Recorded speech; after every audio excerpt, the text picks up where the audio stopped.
Hello guys, I am advocate Dishang from Dishang law academy. आज हम बात करने जा रहे हैं जनरल एक्सेप्शंस चैप्टर 4 के पार्ट 2 के से रिलेटेड एमसीक्यूज करेंगे 76 से लेके 106 तक के सेक्शंस के बीच में। तो सेक्शन 76 और 79 क्या कह रहा है कि 76 बात करता है आपका मिस्टेक ऑफ फैक्ट, ठीक है, believing himself mistake by law, और आपका 79 भी बात कर रहा है mistake of fact believing himself justified by law.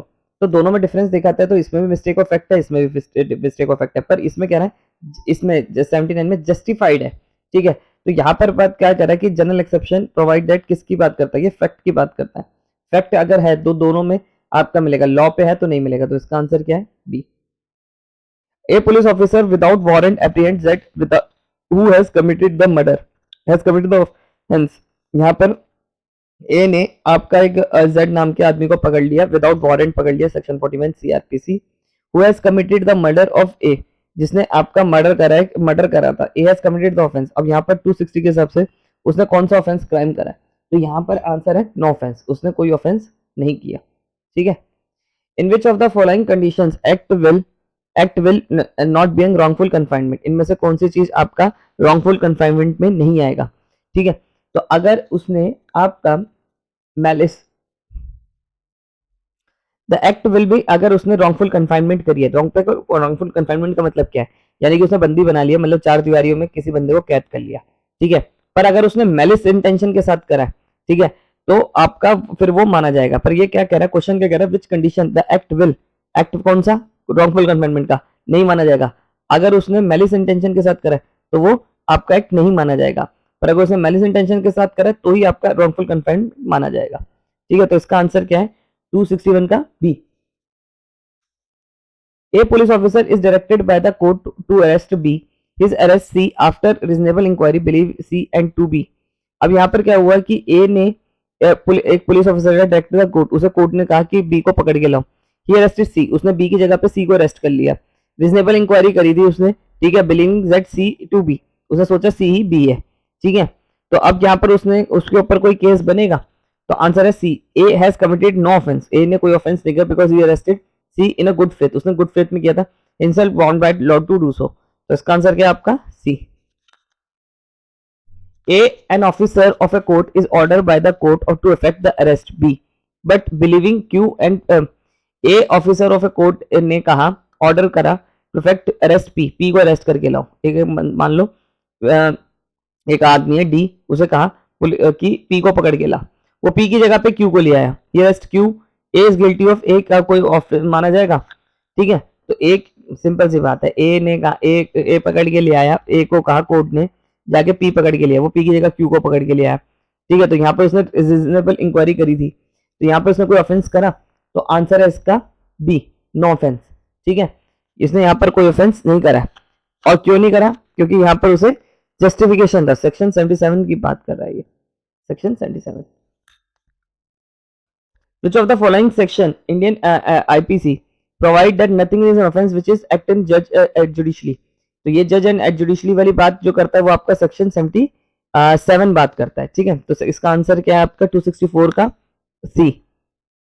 But 75 क्या बात करता है आपका, 75 तो अलग ही बात करता है, वो इनहेंसमेंट पनिशमेंट की बात करता है।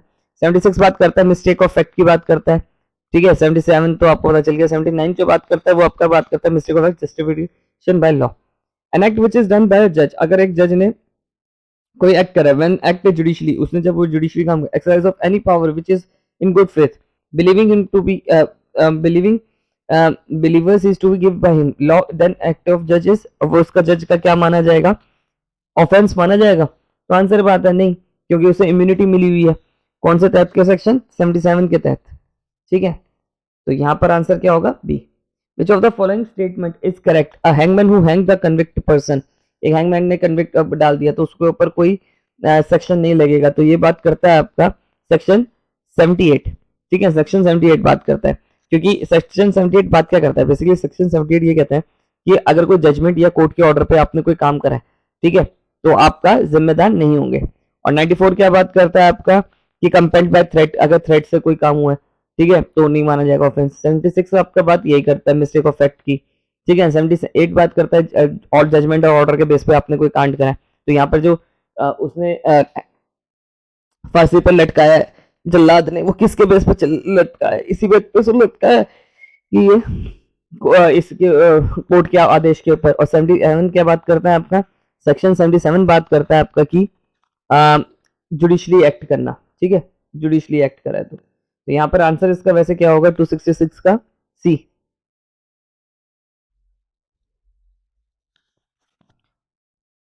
An executor who execute the death penalty which is from criminal insanity criminal liability।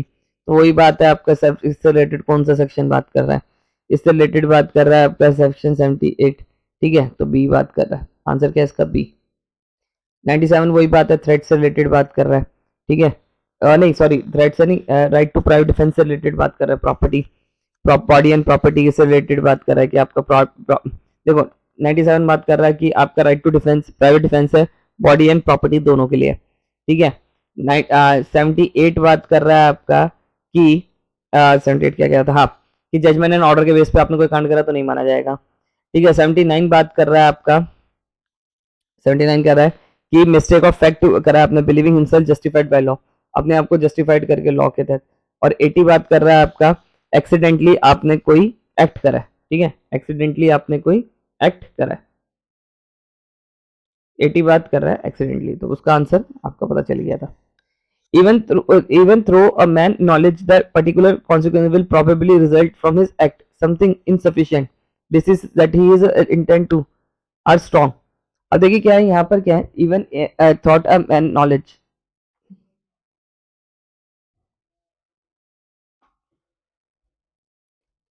तो यहाँ पर इसका आंसर क्या होगा बी, ऑब्लिक्यू इंटेंट इसका आंसर होगा, ठीक है।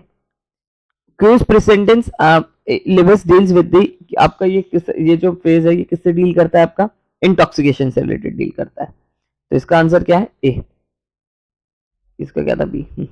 योर फॉलोइंग सेक्शन आपका is not an offence, is not an offence, इसमें जज के ऑर्डर के बेस पे करा तो 78, ठीक है, तो ए आंसर है। Act in the person of order of a court in good faith coverable under section, आपका 271 का आंसर क्या है सी।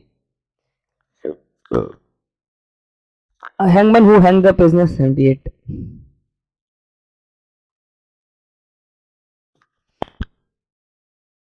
A is in good faith excuses that before magistrate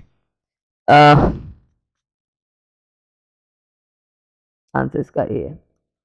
आज के लिए इतना ही, आप होप आपको मेरी वीडियो पसंद आई हो।